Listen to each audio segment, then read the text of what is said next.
This is the Get a Life podcast. Ex-cult conversations.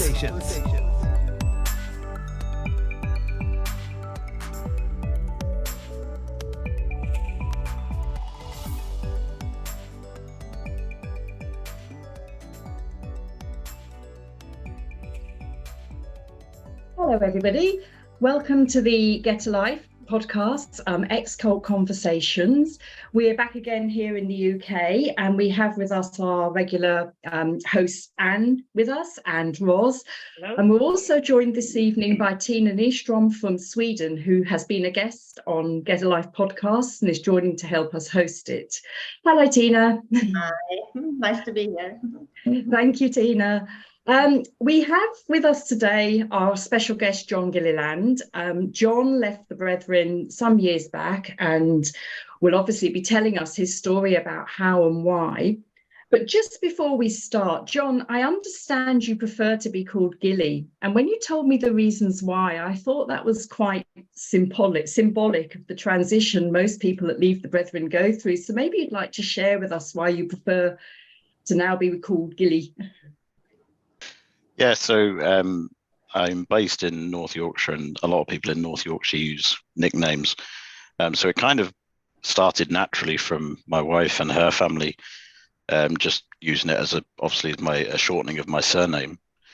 But over time, I sort of got used to it, and obviously because no one up here really knew me before, everyone sort of took on the nickname. And it just grew and grew, and I just remember obviously meeting people who knew me previously, and they would call me John, which obviously is their natural reaction. But it really started to, as I started to go through therapy and stuff, it started to really, when I heard people call me by my original name, it really started to bring me back to take me back to my past. And just I much prefer going by my nickname. One, because I've never liked the name John, but also just because it's like a fresh start. It detaches me from the past. That's what I find. So that's why I prefer to go by it, because it is a detachment from everything that's happened in my life and all the negative. So yeah, that's why I prefer it. Yeah, I think we'd all understand that. It's kind of almost drawing a line over the John and starting again, which is something we've all had to try and do, everyone that's left the Brethren, haven't they? So again, if I do call you John during this podcast, I apologise in advance. And I think Anne has known you a number of years as well and may also slip up. But anyway, yeah. Okay, Gilly, so maybe you'd like to start by sharing how you left the Brethren, why you left the Brethren. Give us a bit of background. Yeah, so I mean the principal reason I left the Brethren was because I got into a relationship with someone from outside of the Brethren. We were both working at the same place. We were both working for a company that was owned by Brethren. They also employed Brethren and non-Brethren, and yeah, that's how I came to leave, was because I got into a relationship with someone from outside the Brethren, and obviously, as we all know, that's forbidden. So that was the reason. But obviously, there's a lot of the journey that was before that and after that, really. So. Yeah, I mean, I think we all know, as you say, a relationship with anybody outside the Brethren is not accepted.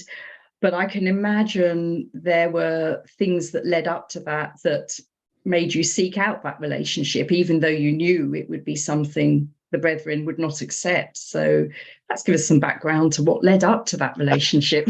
Yeah, start at the beginning. Yeah, so I mean, my personal story really begins before I was born. So my dad was the second of 4 children. He was born in Belfast in Ireland. At his time of birth, he was starved of oxygen, which made him slightly brain damaged. His parents then moved the family to Birmingham when Dad was a year old. My mum was from Gloucester, She was an only child, and her father left her and her mother when Mum was 4. He left the brethren. Her mother then developed a number of illnesses such as blindness, dementia, and over time Alzheimer's. So my dad and Mum were married in September 75 and lived in Birmingham. But after 6 weeks of them being married, the brethren in Gloucester decided that Grandma Mitchell could no longer live alone and needed to be cared for. And they decided that she should come and live with Dad and Mum in Birmingham. Obviously, they'd only been married 6 weeks at the time. So right from the start, all of us children, all 6 of us children, grew up with our parents' time being divided between us and grandparents, which obviously impacted on our care at home, and also meant that us younger children were cared for by our older siblings, something which will explain circumstances later on in my story.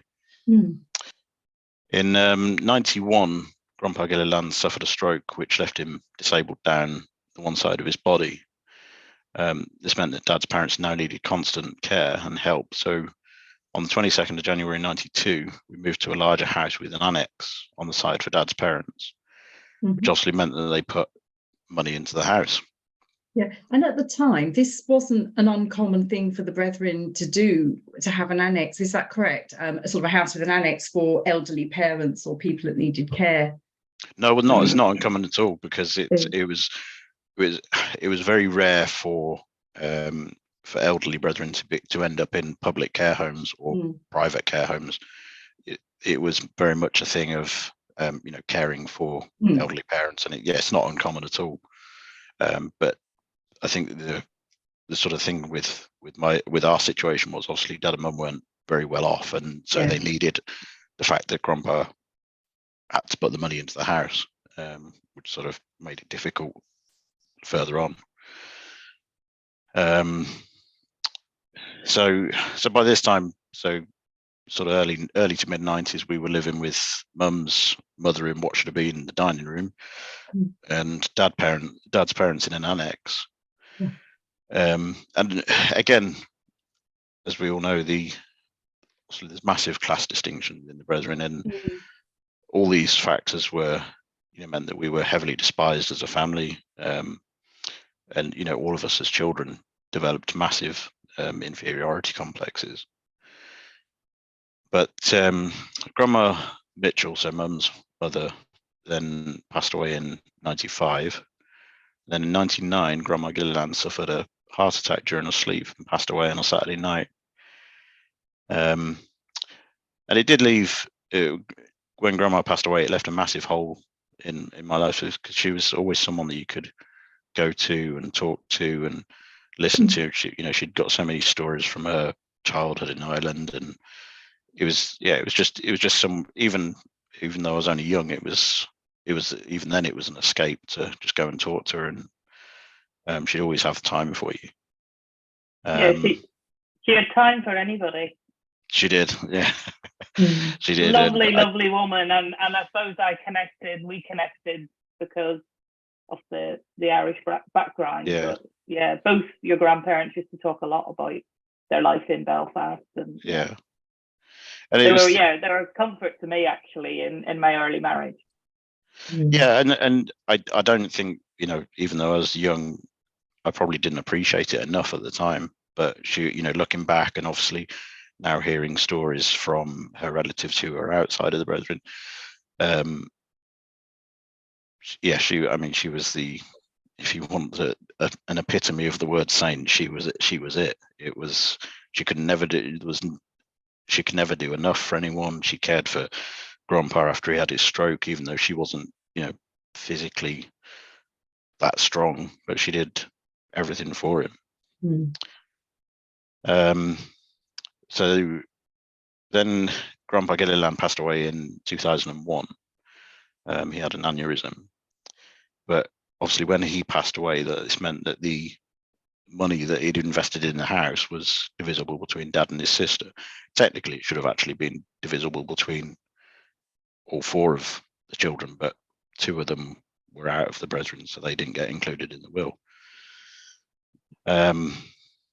The executors of the will, two local elders, told Dad and Mum not to take out a loan to pay my auntie's share of the money, but rather that we'd have to move to a smaller house to release the capital. So on the 14th of January 2002, we ended up moving as a family, effectively 8 adults, to a very small 3-bed house, 3 girls in one room and 3 boys in another. How old were you at that time? 2000, where are we? 2001, 2002. So I was 13. Yeah. Okay. So yeah, and things just really went downhill from there, because quite simply, none of us had any personal space. It was just. That's when you need it, when you're a teenager. I mean, Absolutely.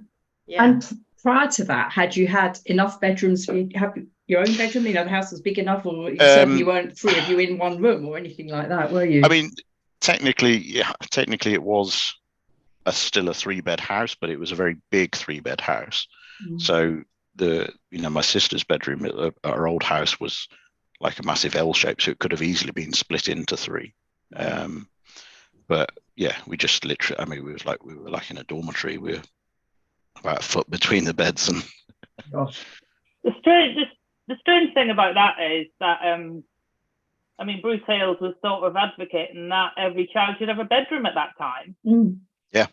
And yet you were almost forced into moving into that accommodation, because I remember actually it would have been about that time that we extended our house to give more bedroom space for the children.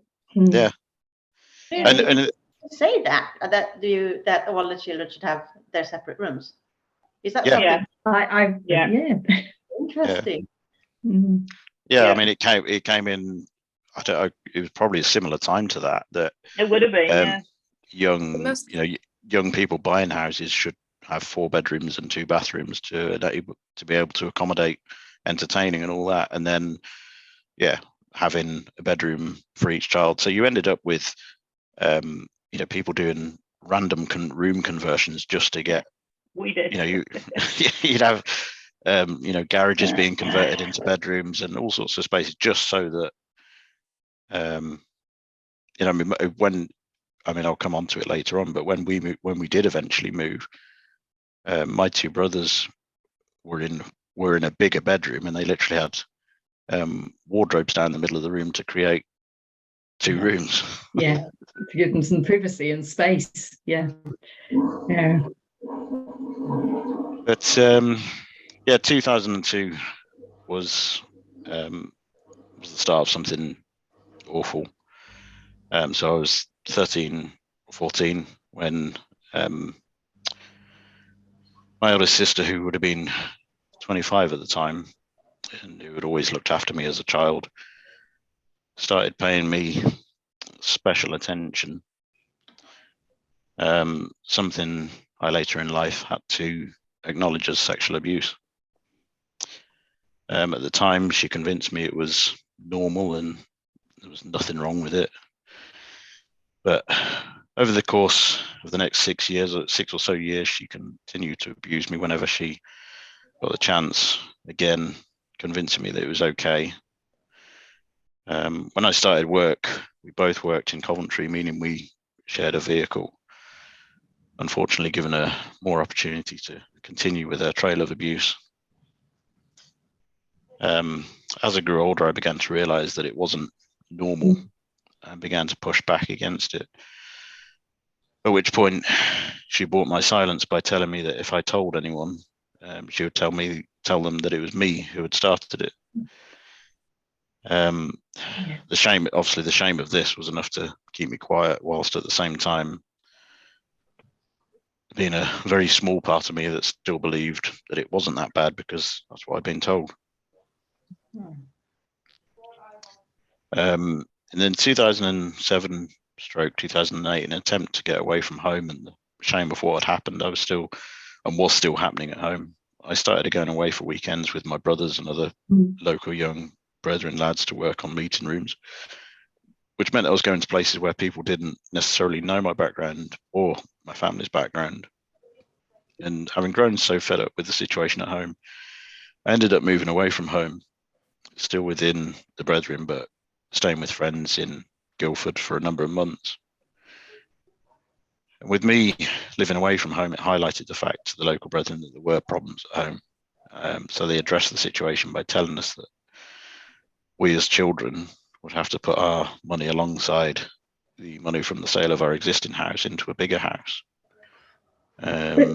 When you when you moved away from home, obviously your subconscious motive, I imagine, was to get out of a situation that was desperate at home for you personally. But what sort of reason, and I imagine that was a situation at the time you felt you couldn't talk to anybody about, as you've just said. Yeah. What sort of reason was put out why? Because it's unusual for the brethren to stay for any length of time in another meeting unless there is a reason. Yeah, I mean, I think the reason that was put out was obviously the fact that we were very cramped in a small house that I think then at the time was acknowledged that we should never have been put into that situation. So it was never, I mean, because I didn't come out with the fact that I'd been abused. I mean, I sat on it for 10 years, so that wasn't knowledge at the time. No. But yeah, I mean, you're right. I went down to Guildford on the Tuesday, 17th of March, it was 2009. And by the Friday night, we had brethren from Birmingham phoning saying that I needed to be back in Birmingham. Thankfully, the people who I was staying with in Guildford were very firm and very strong, and they just said, look, he's safe, he's got a job, he's fine. There's no point in him coming home right now because it'll just make the situation worse. So thankfully they backed me up, and it sort of brought the whole situation to attention. And it wasn't just the fact that we were living in I mean, yes, obviously the house contributed to it, but it was also the years of despisal, the way dad had been treated as a person, and obviously we were, as children, we were all old enough to know now and to realize what was going on. Obviously, when you're young, you don't necessarily have the guts to stand up against it. But I think we'd all grown up and we'd all sort of realised what was going on, and it was obvious that it was affecting us. It's sort of interesting, isn't it? Because one thing that comes out in these conversations, a lot of people on it have used the phrase, our family was at the bottom of the totem pole. And I think a lot of people that have left have felt like that. And you wonder how many people are still in there feeling like that. Yeah, there's no doubt that there will be plenty of people who still feel that way. Yeah. In your case, Gilli, it was almost common knowledge that your family was at the bottom of the rung. Yeah. I mean, it was almost on the point of bullying, really. Yeah. In my opinion, anyway. No, it definitely was. I thought, yeah. And I think that's why when I went down to Guildford, I think the relief for me was that no one knew our background.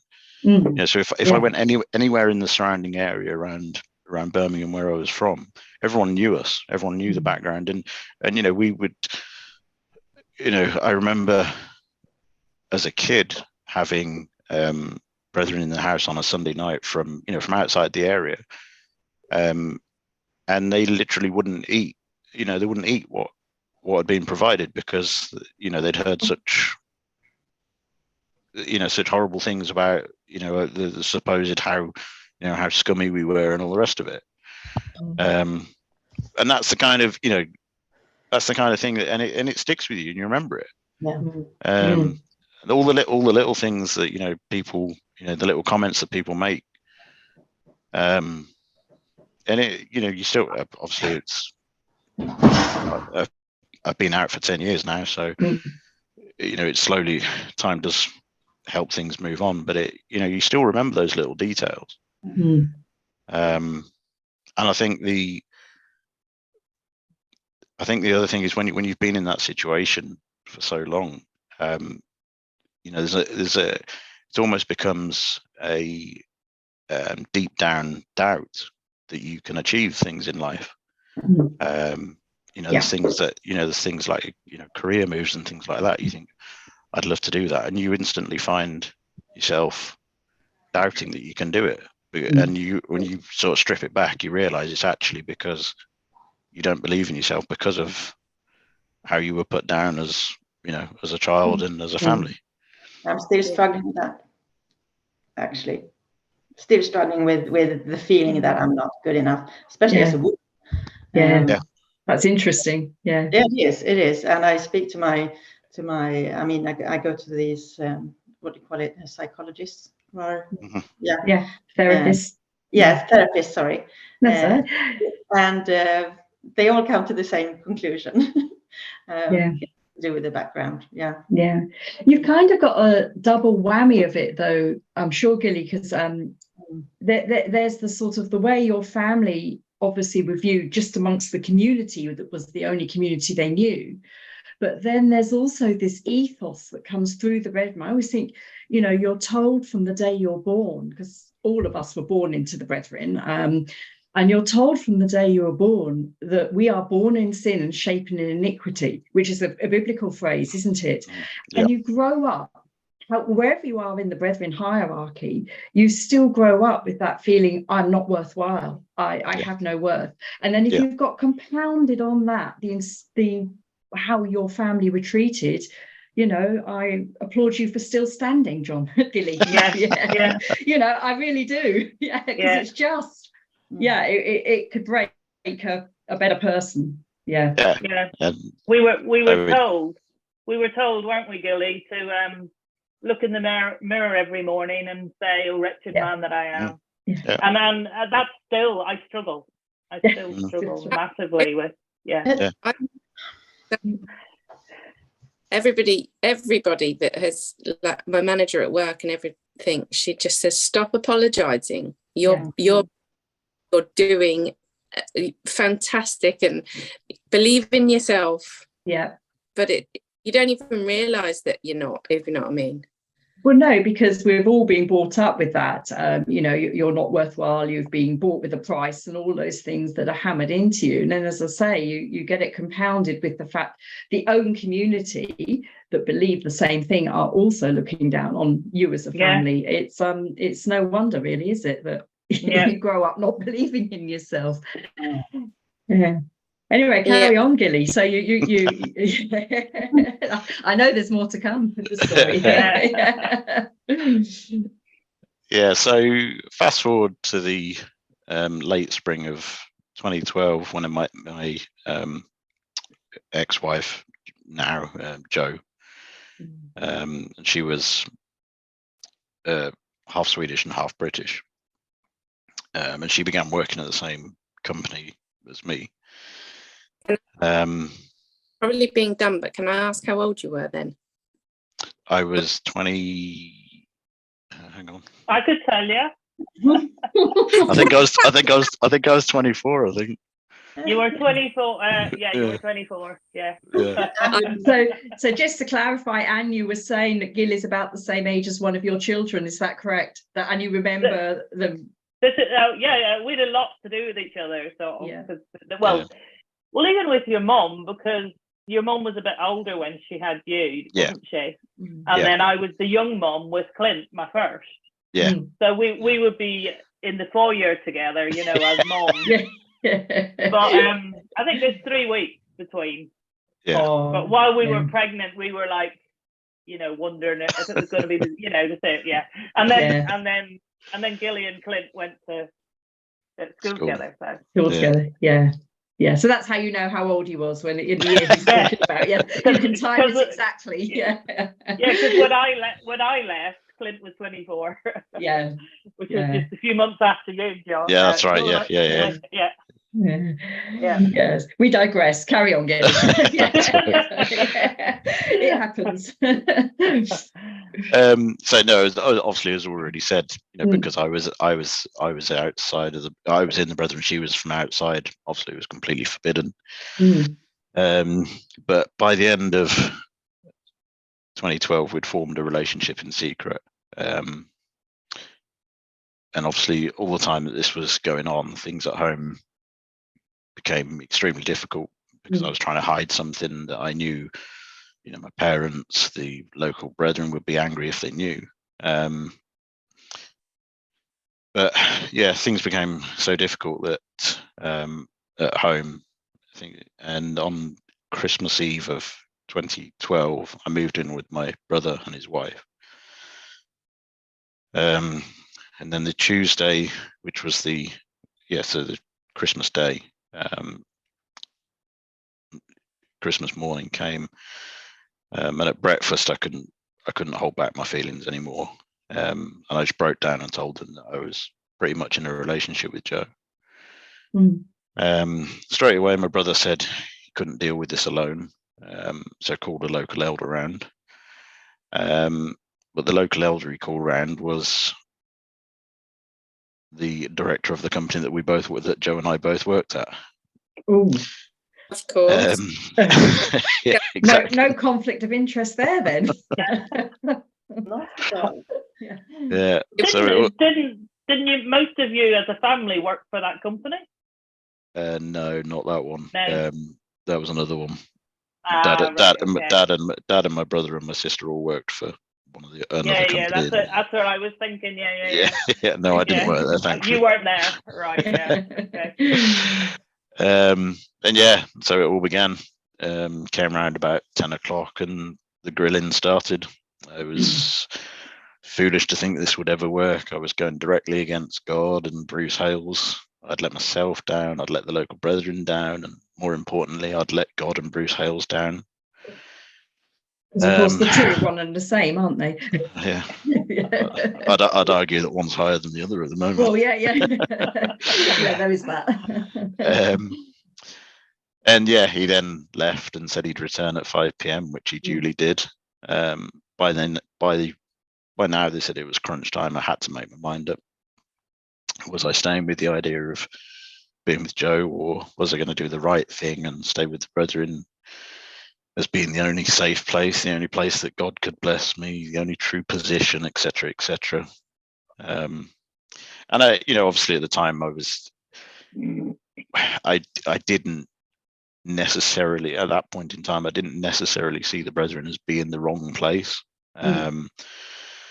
But so I sat there for ages just saying nothing, and I couldn't bring myself to break contact with Joe.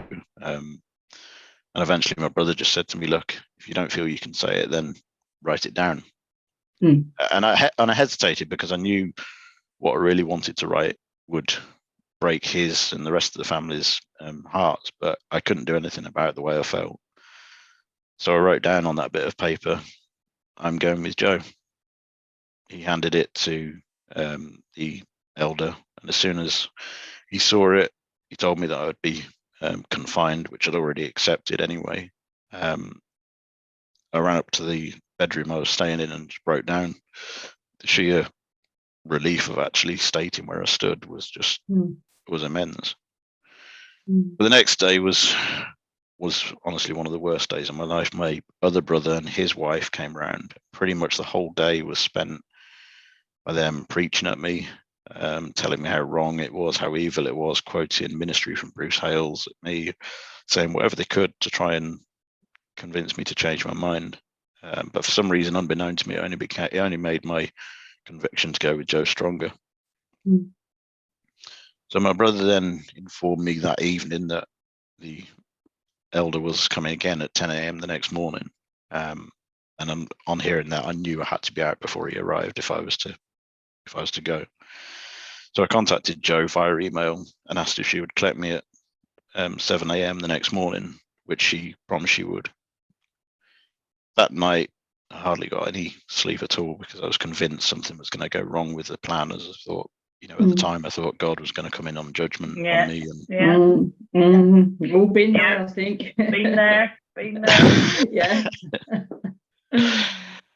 Yeah. Then the morning of the 27th of December 2012 came.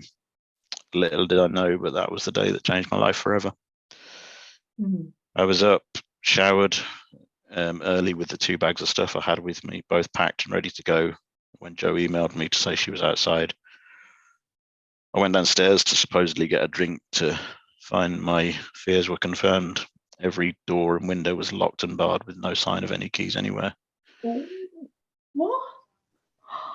At 24, I was locked inside a house. Seriously? Yeah. Oh, that's the worst I've ever heard. So my mind began to race. Had God brought his judgment on me? Was I not going to be able to escape? Was my heart not really supposed to feel for Joe the way it did? I was so mixed up. I just didn't know what to do. But something made me go and face out my brother and dealt him with the blow he'd been fearing. I wanted to leave right there and then.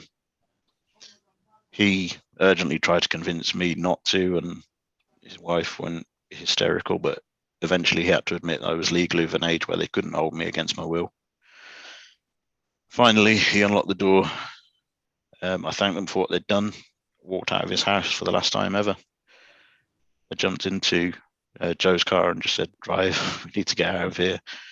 All I had was 2 bags of clothes and a few possessions. But obviously, as I left at Christmas time, we now both faced the dubious fact of returning to work. I wasn't even sure if I had a job to return to, as the elder had told me that I was risking everything by pursuing my own will. I was on the first day back. I was called into a meeting with the elder and one of his sons, which lasted about 2 to 3 hours, with them repeatedly preaching at me and trying to convince me to change my mind. So I told them I needed time to think.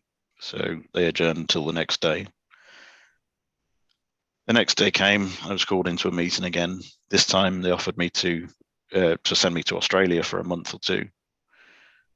But I just couldn't bring myself to break away from Joe. When they finally asked what my decision was going to be, once again, I just sat there. I knew what I wanted to say, but I knew what I was risking by saying it. Eventually, I couldn't say anything other than I'm going with Joe. At this point... What did they think that Australia would do? I mean, what would happen?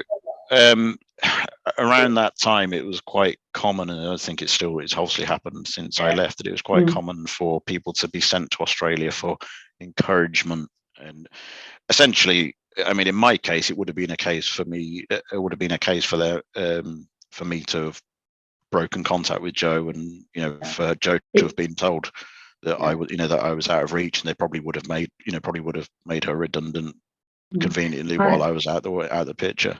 I heard a tale of another person a similar age to you, a little bit younger than you, that did get sent to Australia, and when out there, they were wined and dined in a style that was very unbrethren-like, and they were so desperate to get back home because they were thinking about leaving, and they found that their passport had been taken away. Yeah. So it is basically, I suppose, it's encouragement, but it's not. It's another form of entrapment in a way, isn't it? And you obviously recognise that when they offered you this wonderful trip to Australia. Yeah, because and I think the thing in my case, a close friend of mine had moved to Australia, as they do in the Brethren, to a smaller place. Yes, and they probably moved in probably about 2009, I think it was. And I'd been trying to go out there like from 2009, and I kept asking if I could go, and I was always told no, I couldn't go. You haven't got a basis to go. You haven't got to go. You can't have a legitimate reason. But the minute I then said I was leaving, all of a sudden Australia was okay. So just to explain to listeners who perhaps weren't in the Brethren, and correct me if I've got this wrong, but if you want to travel anywhere, you cannot do so without permission. So most people would think John, as a 20-something-year-old that's had a friend, Gilli, as a 20-something-year-old, well, you were John then, Gilli as a 20-something-year-old that had a friend in Australia could just book his own flight and go and see his friend. But that's not allowed, is it? You have to have a valid reason. You have to get permission. I mean, 90%, or I'd probably say 99% of the time, the only reason they travel is to go to a meeting. Is to go to meetings. So if someone, if you were fortunate enough to go on a trip to Australia, it would be 2 weeks and it would be filled with special meetings. You might get to see a few tourist attractions, depending on who you stayed with. But to go to Friends is even more not alive. Oh yeah. Special friends, definitely not. No, you can't have special friendships. No. But so obviously I told them, my boss and his son, that I was going with Joe. And at this point, my boss and the elder all in one pushed a letter across the table, which I'd never seen before, but it was written in my name, saying, "I, John Gilliland, hereby resign as of the 31st of January." Wow. I'm told to sign it. I'm so gobsmacked about all this. There's so many things that are not legal that they are doing. I agree with you, Tina. And how do they get away with it? And I know how they get away with it, because they are pushing people. I've heard this time and again. They push people that are extremely vulnerable. Yeah. And at that point in time, Gilli, there's 2 of them in a room with you. You know that you have committed an ultimate sin. You've got into I'm putting sin in inverted commas, and you've got into a relationship with someone outside of the brethren.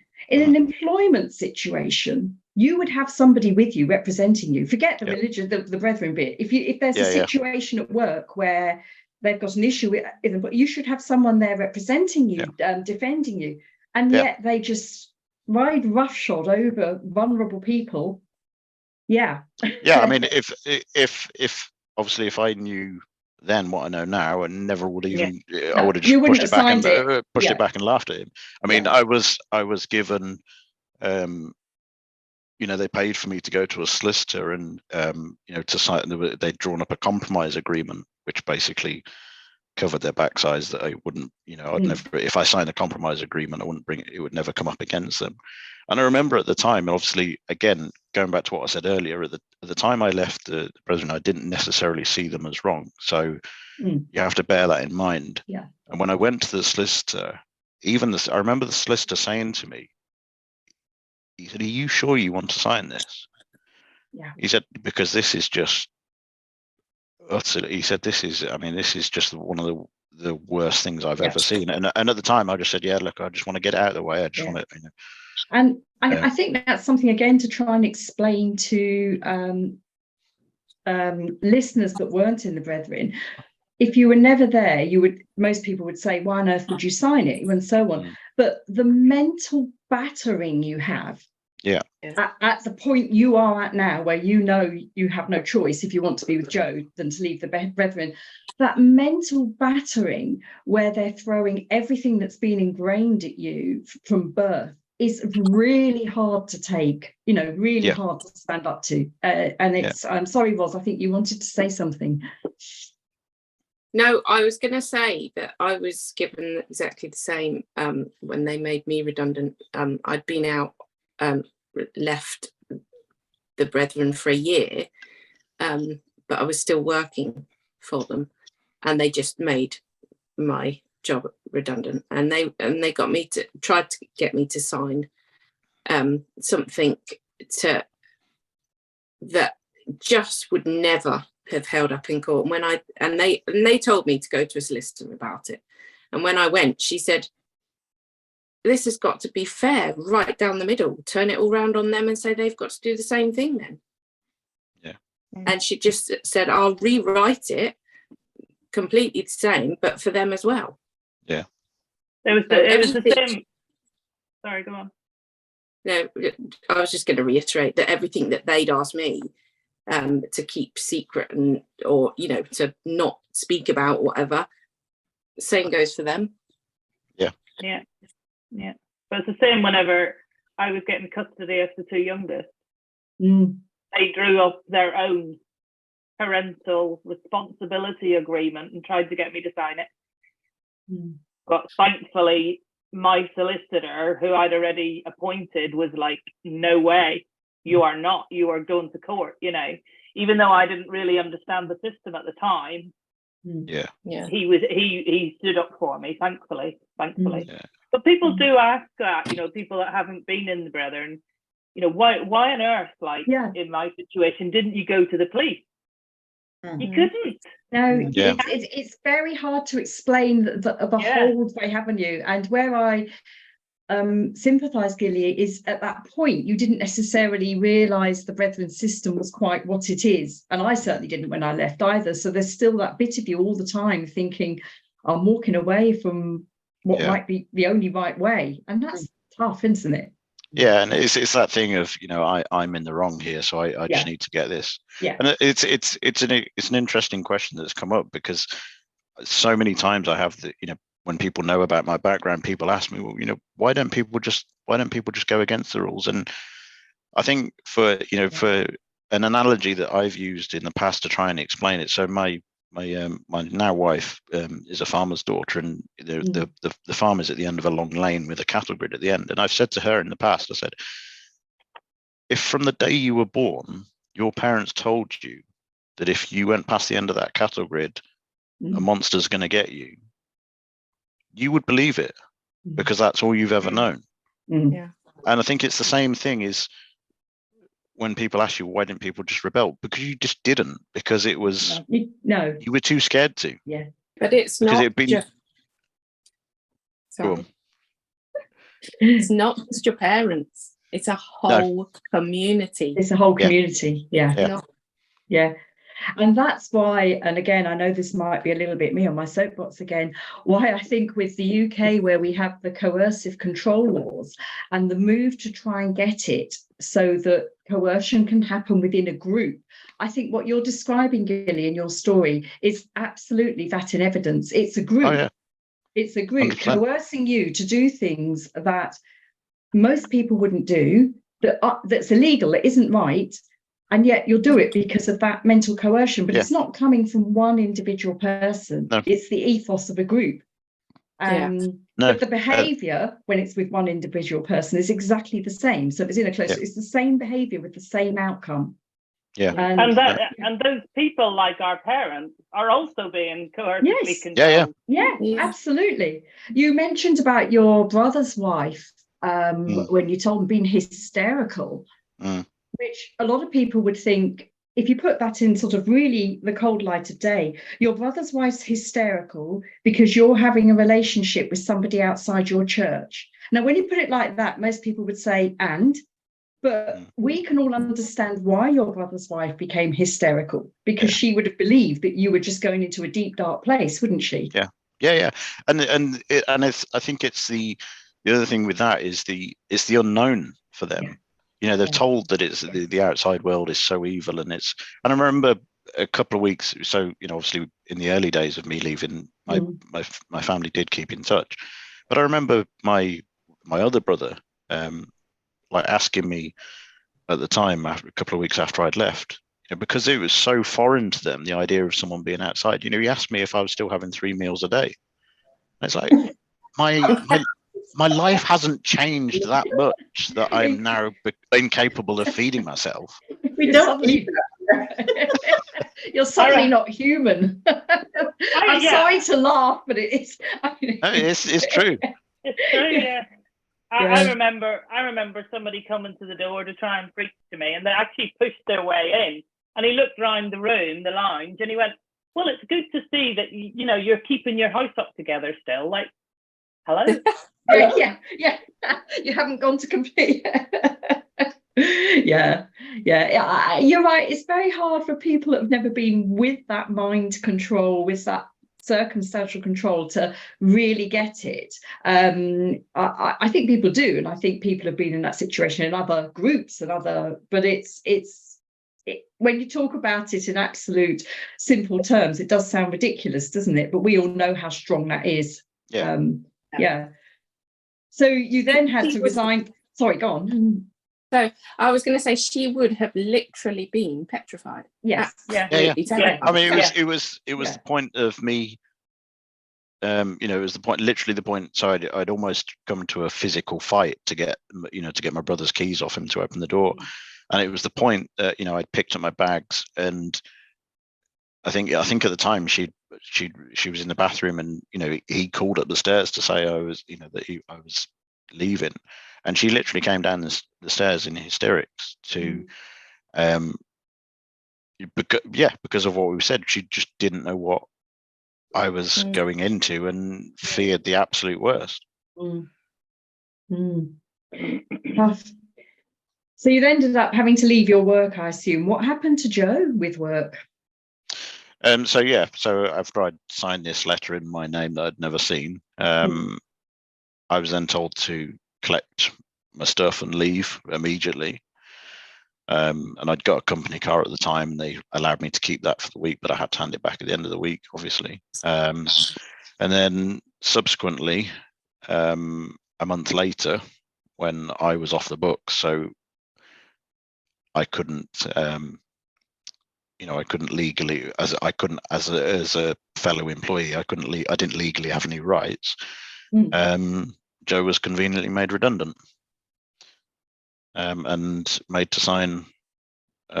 She was made to sign a compromise agreement as well. The only thing that was sort of went against her being able to stand up more was that she hadn't been there for a year, and obviously in employment law, someone who hasn't been there for a year doesn't have as many rights. Yeah. That was. So that point in time, how equipped did you feel as an individual to find alternative work? And I'm asking this question because I think if somebody is thinking of leaving, the only employment you've ever had is Brethren work, isn't it? Yeah. And I'd imagine, it's slightly different when I was in the Brethren, because we were allowed to work for outsiders. And when I left, I worked for, people that weren't Brethren, and that helped enormously. But that's not something people have now. And no. How much does that fear hold people, do you think? Massively. And I think the other thing, especially even more, it was bad enough when I left just over 10 years ago. Yeah. But even more so now, they are paid such extortionately high wages. Yeah. And I've seen it with people who have contacted me wanting to leave, and they have an unrealistic expectation about what they can earn. And what I would say to anyone, if there is anyone who listens to this who is thinking of leaving, what I would say is take any work you can get, anything. It doesn't matter what it is. If you're on minimum wage, forget as hard as it is, get the idea out of your head that you have to have this highfalutin lifestyle. You do not. You can build up. You can start again at the bottom, build up, and if that's the lifestyle you're after, then you can get there, but work for it. You do not have anything handed to you on a plate. Obviously there's going to be people out there who will help you as much as they can, but get the unrealistic expectations out of your head and just be prepared to start what the Brethren would probably view as at the bottom. Do anything. Whatever it is, just take whatever work you can get. That was the biggest mistake I made when I left. Was even down to the house, and I'll happily admit, that I made mistakes. There was the house that we first rented. I insisted it had to be detached because I was that brainwashed to think that, and I was stupid. I should have just got an apartment. Would have been absolutely fine for two of us.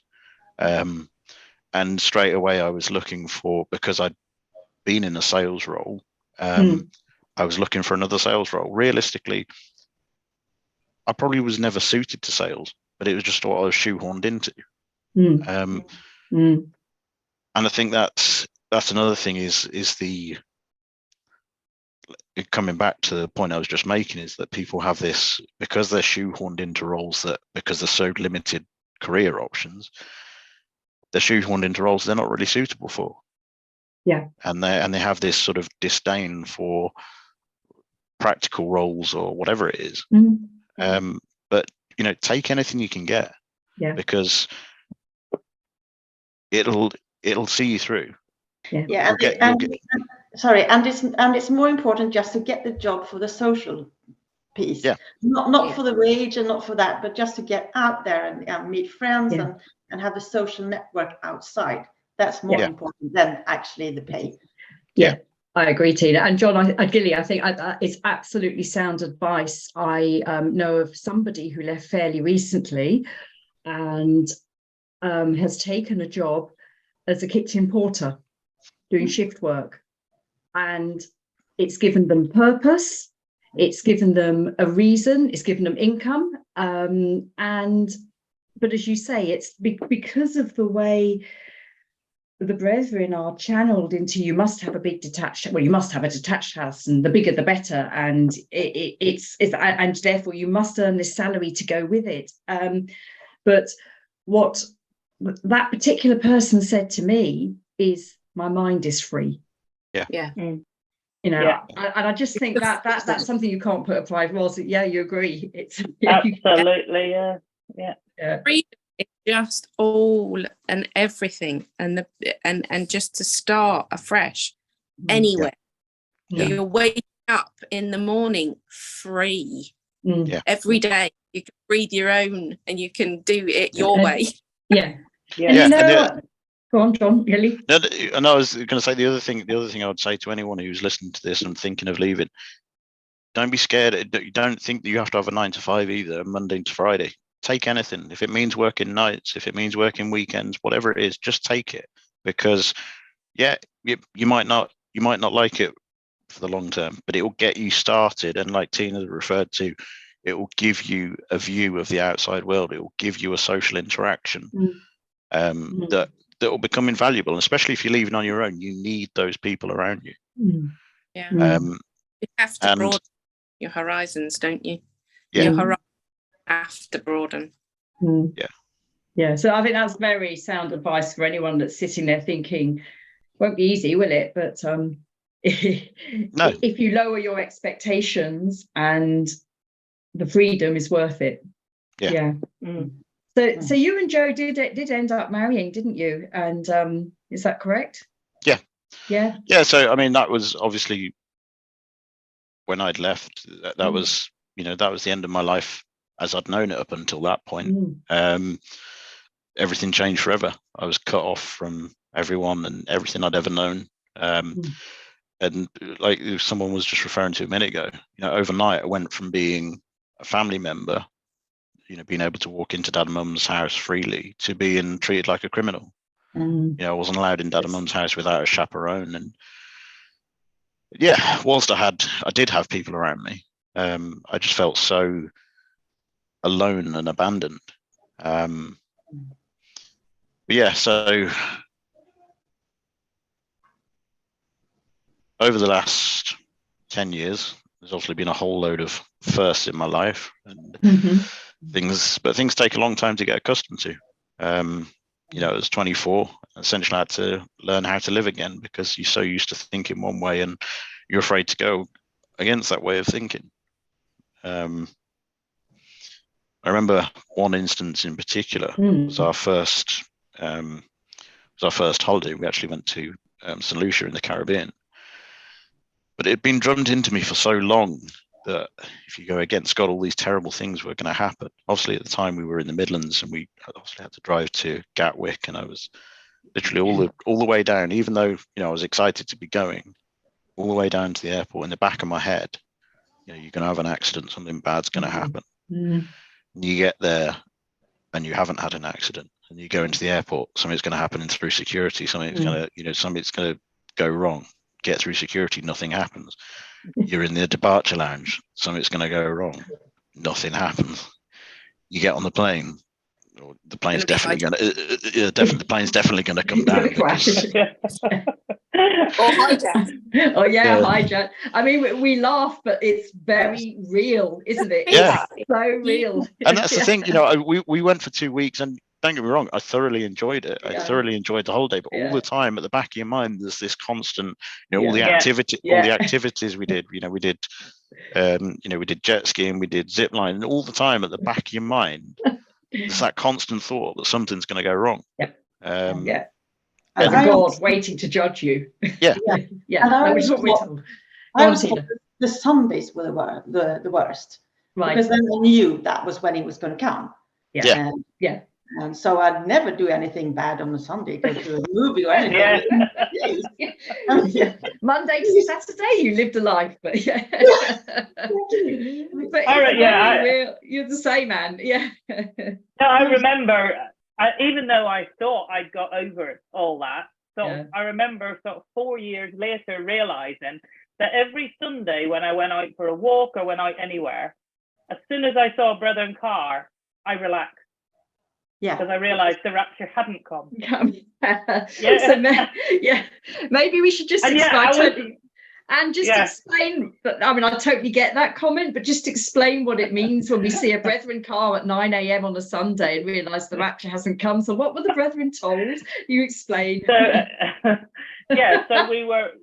The rapture is when we were going to the brethren would be raptured up into heaven. Yeah. And we would go up on a cloud with the Lord.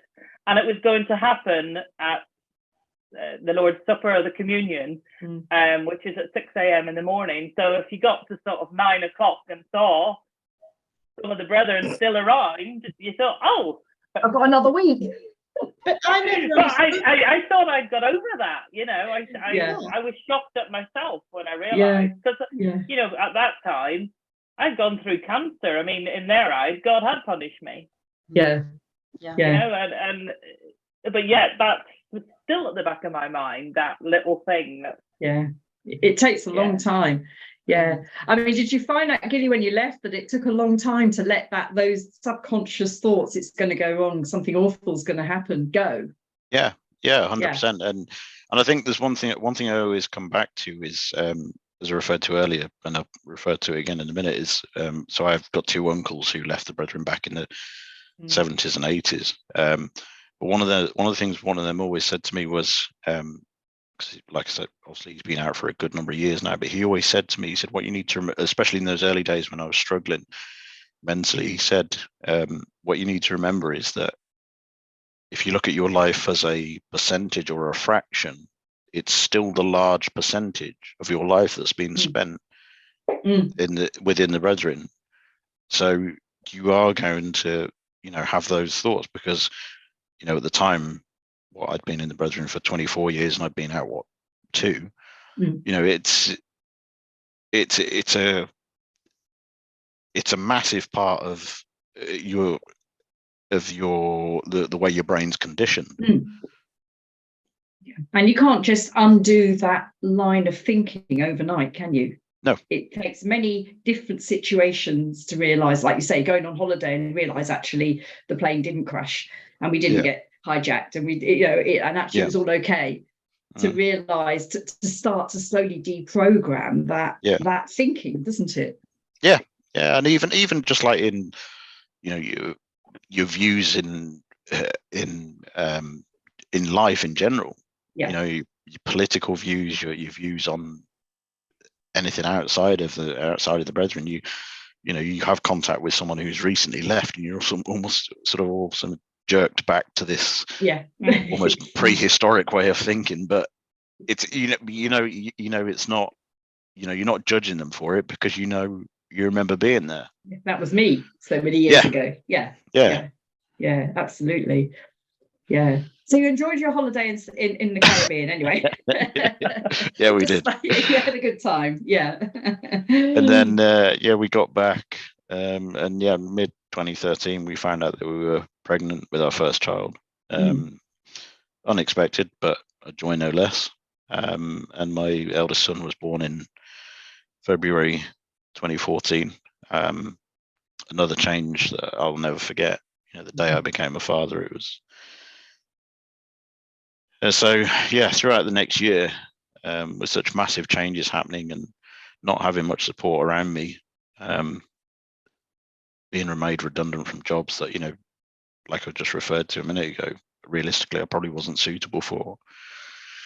I began to spiral into a dark place mentally. I just felt like I'd failed. I couldn't carry out my duties as a father, like I wasn't being a good husband. And I had this thing in the back of my mind that the brethren had drummed into me, that I wouldn't make it in the outside world, was coming true. And After months of feeling worse and worse, I eventually hit rock bottom. I felt helpless, not good enough. In my eyes, the people around me would have been better off without me. So having left a message and apologies for close family in our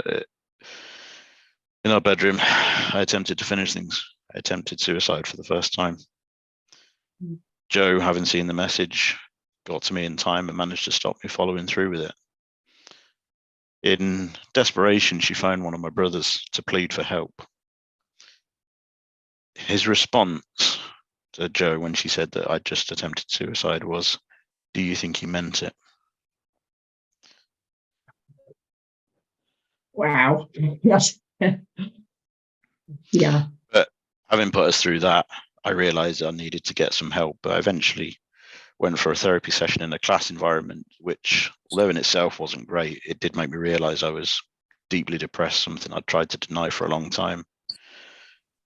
A few months later, I was back in that dark place again. I hit rock bottom yet again. Again, I felt useless, helpless, nowhere to turn, failing at everything I was trying to do. But I was just too proud to reach out, too proud to talk about how I truly felt.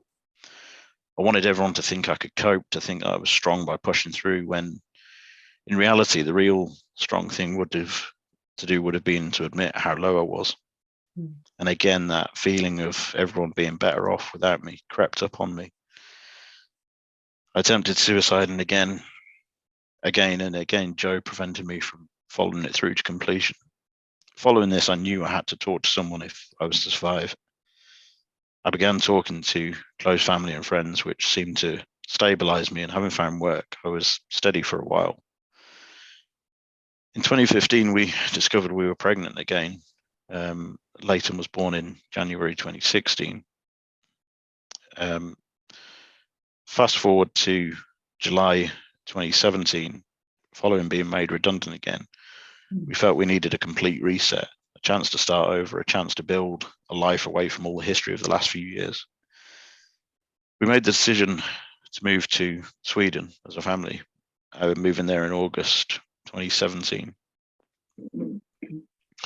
But moving in with Swedish family, as kind as it was for them to take us in, obviously it proved very difficult. And before long, I had all that all too familiar feeling of being alone, no one to reach out to, feeling abandoned. Combining that with the language barrier, and I was spiraling downwards fast into a dark place mentally once again. All too soon, those dark, horrible thoughts were back, except this time there was the added familiarity of how it felt after leaving the brethren. No family around, very few friends, no one I felt I could talk to.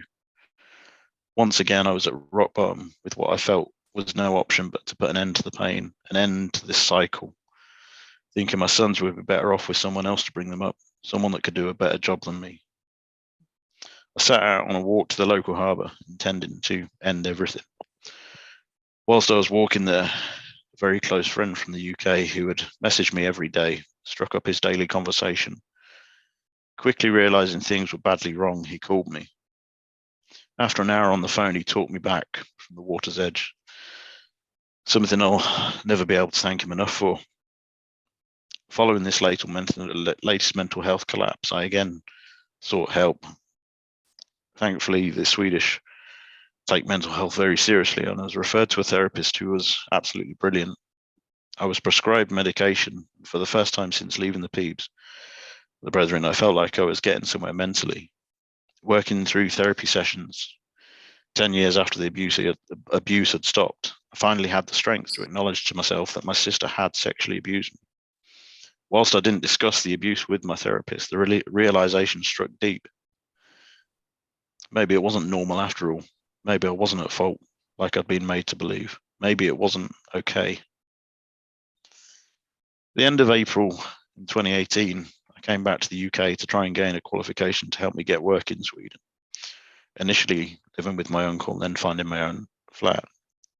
A month or so after moving back, our marriage came to an end, resulting in me staying in the UK and then visiting Sweden to see my two sons. Towards the end of 2018, Emily, my now wife, and I met online. We then started dating, moving to a long distance relationship. In the May of 2019, I moved here to where I am now.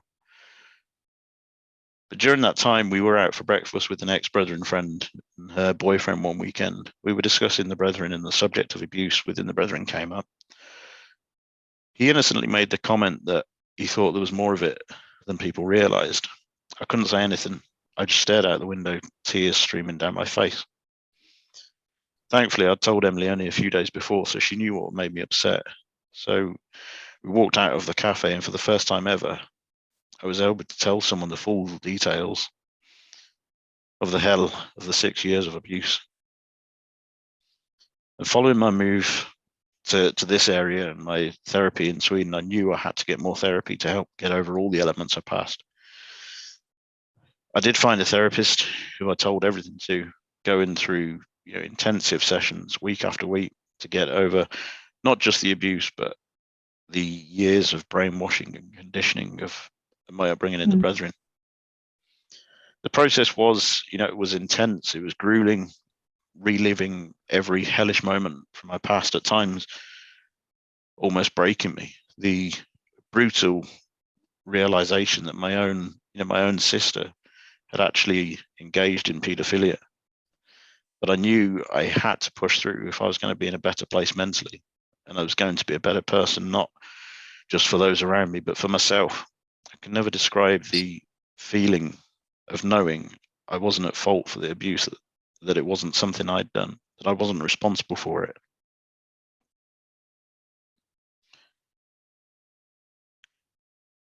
In August 2020, I proposed to Emily. Thankfully, she said yes.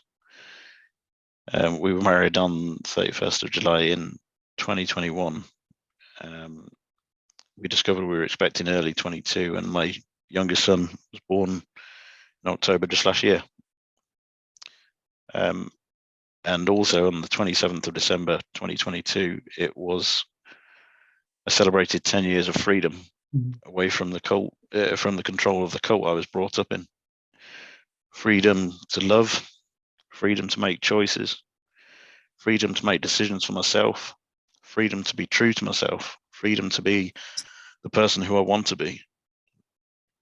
And, I couldn't thank everyone enough who has been part of this journey. And obviously Emily has been there through thick and thin, and, for her and for others, it's such a hard journey to understand, but the fact that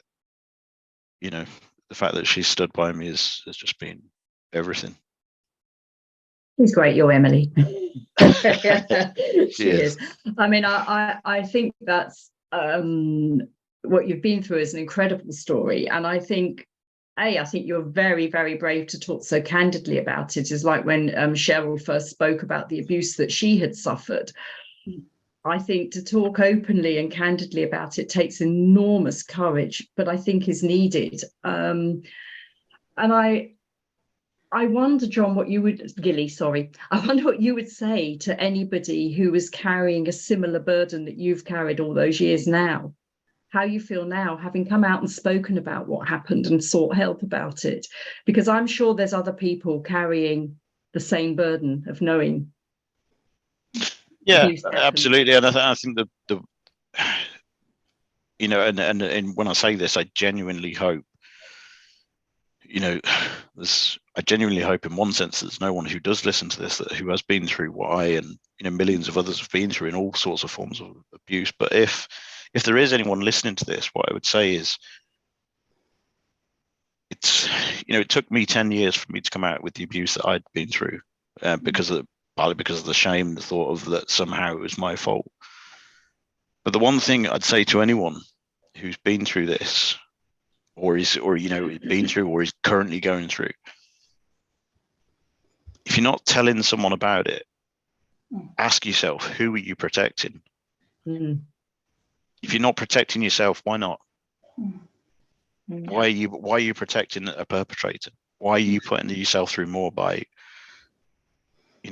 protecting someone else that doesn't deserve protection? You protect yourself at all costs.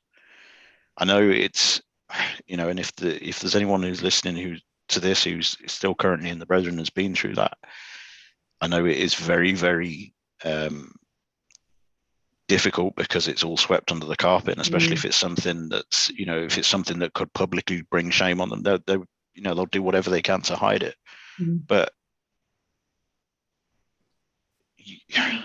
you're worth more than that. But it goes back to the thing that we're not worth anything.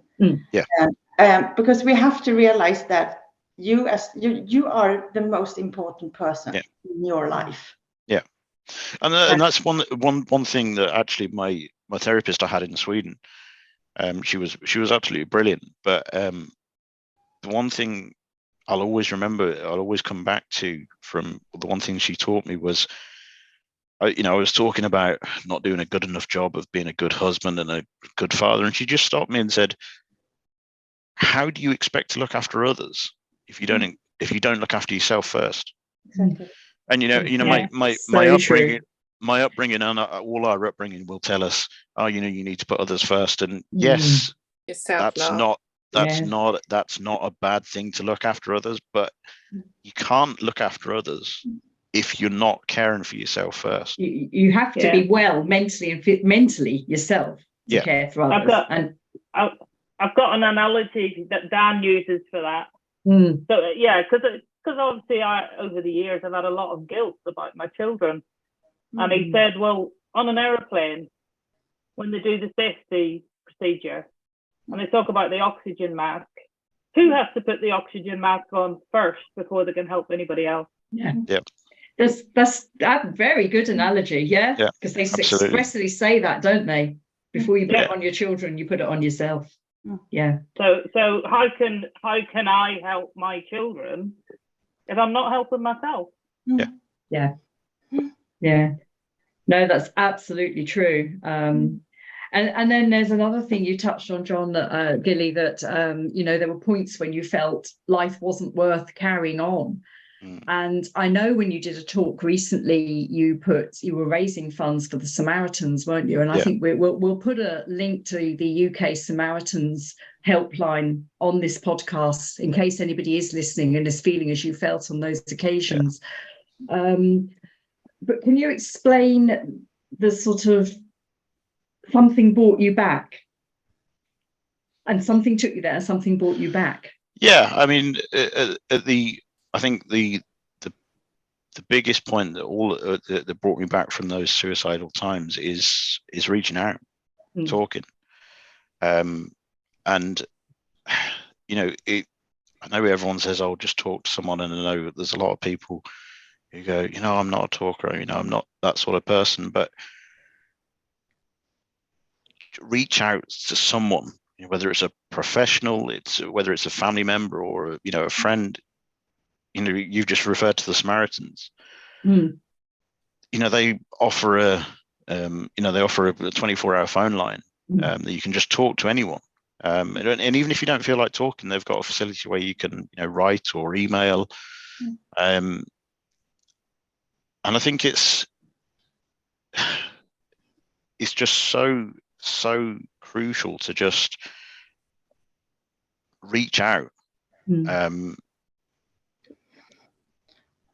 So that perhaps raises another question I have, because I know there are people in the Brethren that feel suicidal at times.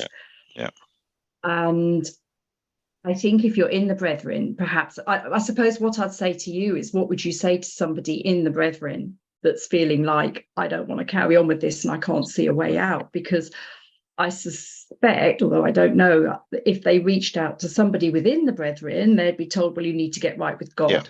That would be this. So would it be trying to give them the courage to say, phone the Samaritans, phone a helpline? Yeah, absolutely. And I think there's like you just referred to, the inference inside will be that if you've got mental health weakness, there'll be something wrong with you morally.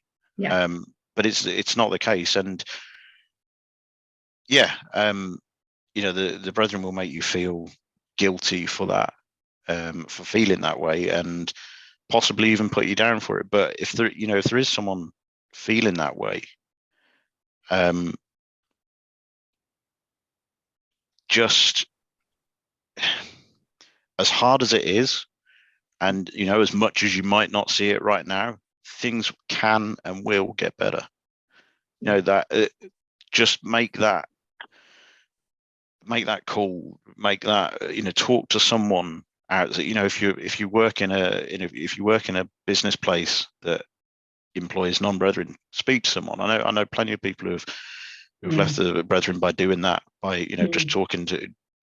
And 9 times out of 10, if it's someone who works for the brethren, they'll have some idea of what the situation is. But yeah, whoever it is, just remember that things can and will get better. I mean, there was, the times I referred to, I literally couldn't think, I could not see how things were going to improve. There was just nothing at that point in time. There is nothing that could have convinced me that things were going to get better. And yeah, it's been a hell of a journey. It's been a hell of a ride, and it hasn't been all been smooth sailing, but I'm in a much, much better place now. And I'm blessed with I've got a loving wife, and I've got 3 sons. Yeah, I've got two sons from a previous marriage. Doesn't mean I love them any less. It's life's journey. So yeah, things might not be perfect, but yeah, honestly, and another thing I want to say to anyone who is listening to this, who might be considering leaving the brethren, because I remember this being drummed into me so much. Not everybody in the outside world is evil. Exactly. I was going to say there that. Are far less evil than insides. Yeah, absolutely. I will 100%. I will hold my hand up and say,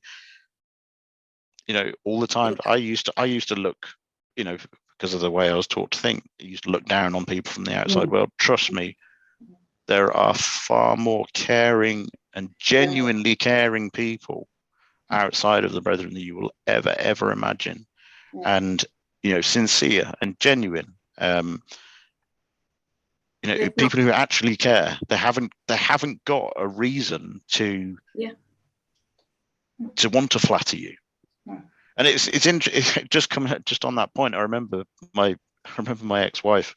So her grandparents were very, very good to us when I first left.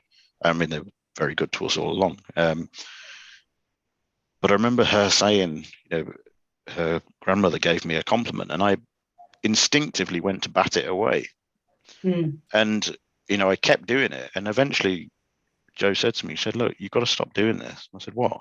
And he said, "You've got to stop pushing these compliments away, because people are going to get offended." And she said, people aren't giving you compliments just because they've got an ulterior motive. They genuinely mean it. And I think it just highlights the point that people haven't got an ulterior motive. If people don't know you, they've never met you before, and they give you a compliment, or they look after you and they care for you, it's genuine. And there is so many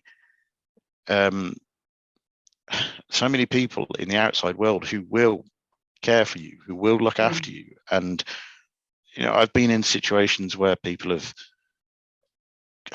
given me a bed for the night. People have put me up for a weekend with who didn't really know me at all, but they will do it. And that is one point I'd want to make to anyone who who's who's got the fear of leaving because of the fear of the outside world and what people are going to be like. Yeah, of course there's evil people in the world, but I'd like to think at this point in time the good still outweighs the bad. And you don't have to. You've got a choice. You don't have to associate with those people. Exactly. That's just what I was going to say. You can choose not to have anything to do with people that you're not comfortable with. Yeah. But No, I was thinking what Ros just referred to a minute ago of finding more people than you found inside. When you look at it realistically, the people that you associate with in the brethren, what have you actually got in common with them? Yeah. But that also the outside, everybody outside haven't been conditioned to be nice and to be flowery and to be fake and to be this person that is going to come up and be the best host and the best, if you don't get along with someone, they just avoid you. They don't have to be nice. It's just that, and that's what I like. It's just literally facial, and mostly, in fact, like 90% of, if not more than that, everyone is out to be nice, to be good to you, to give you an experience, a normal experience. It's just that's normal. It's respect, isn't it, for each other? Yeah. Which coming back to mine and hundreds of others in the Brethren, it wasn't that respect for people lower down the scale is non-existent. It wasn't there. Yeah. Well, Gilli, thank you so much for coming on and talking so incredibly candidly about what you've been through. I think you've probably made all four of us well up at one point or other. You certainly have me. And I don't know if the others would agree with me, but I think being able to talk so openly about it, I hope will encourage others to do the same. And the more stories that you've been through of the abuse and then the depths of despair come out, I think the more healing can take place. And I'm particularly thinking of, we know that these podcasts are listened to people inside the Brethren, and I know our friends that have been doing it in Canada and us here in the UK and Sweden. What we want people inside to realise is these stories, so they know what's happened and they know how people have fought through, and that they know there's another way. That sounds really Brethren-y saying that, doesn't it? But you know what I mean, don't you? Sorry. But we're all here for each other. We're all here for each other. And if you want someone to sound off on, there's so many, and that you will find an instant connection with, and instantly can talk for hours, and you're just comfortable with, and that's what I think as well. It would be so helpful to anybody wanting to leave. Don't be scared of the ex-Brethren community. No. Because I was. I think we often have labels put on us, all of us collectively. But actually, I think if you're trying to leave with the ex-Brethren community, it's the one community where you don't have to explain things, because we've all been through it. We've all had those feelings of, having to adjust and everything. But John, thank you very much. Sorry, go on. You're just going to say something. No, I just wanted to, if it's okay, I just wanted to add one more thing about, a couple of things actually, but on the subject of abuse, and I know it's not an easy subject for people to necessarily listen to or even people to talk about, but it's something that people who know my story and know the subject of the abuse, they often ask, how can you talk about it? How can you look at pictures of your abuser? How can you have a family picture on your wall? And the answer is it easy? No, absolutely not. It's not easy. Do I really want to look at a picture of it? No. And do I want to talk about it in that sense? In one sense, no. But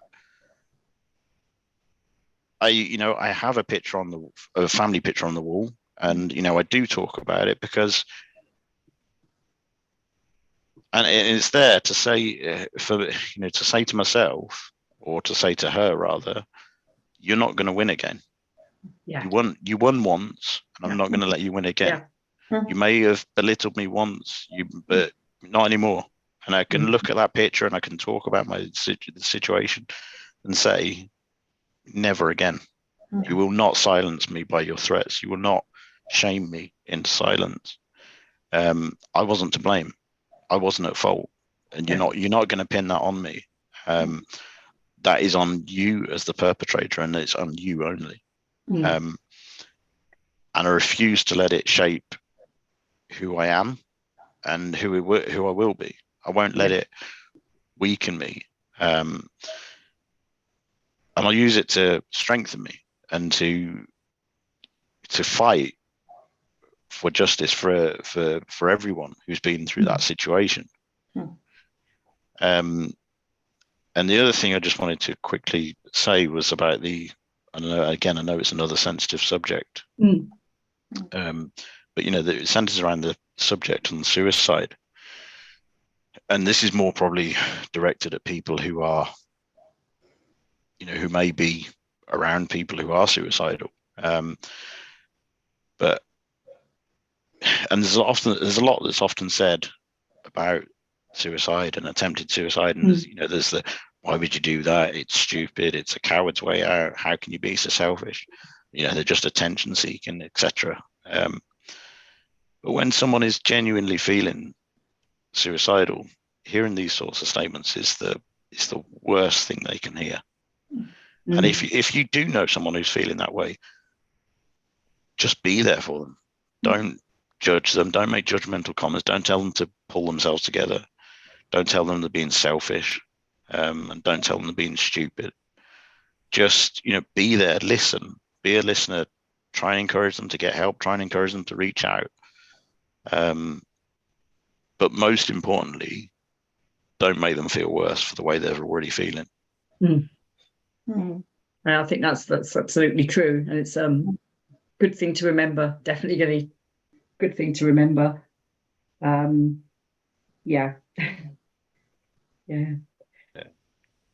But no, well, as I say, I think we'll wrap things up simply because of time. But thinking of our listeners listening, but in all seriousness, Gilli, really applaud the journey you've taken, and to get to this point in 10 years where you can talk openly. I know it's not easy. We can see it's not easy for you, but I think it's the same with anybody that can speak about these really difficult subjects that they've experienced. Bringing them out in the open will help others. And I firmly believe that. Firmly. And I genuinely hope if I can help one person out of the situation, then it's worth it. Absolutely. Thank you, Gilli, for sharing. Thank you very much. Thanks for having me on. Appreciate your time. Thank you. Thank you so much.